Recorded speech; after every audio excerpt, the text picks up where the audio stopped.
My name is Cara Hanley. I'm a watercolor artist and I live here in Albany, New York. The piece that I'm working on today is going to be an EP cover for Allyson Smith for her album that's about to come out.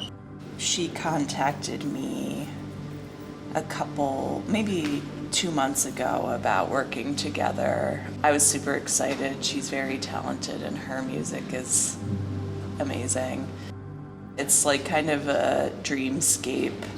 She spent like a year in a cabin out in the woods, like writing music. Nice. And so the cabin is actually like kind of the center point of the dreamscape.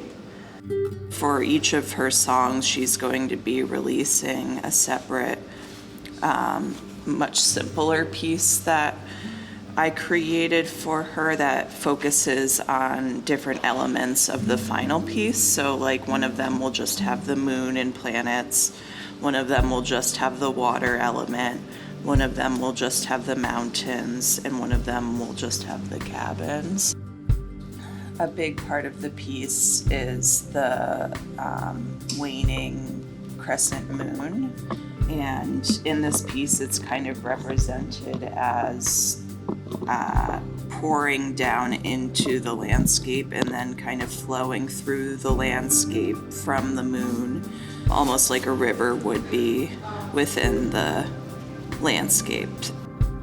We worked together to kind of figure out what would work for her. She wants to like drop each song individually and then have like, we're gonna have this like collaborative piece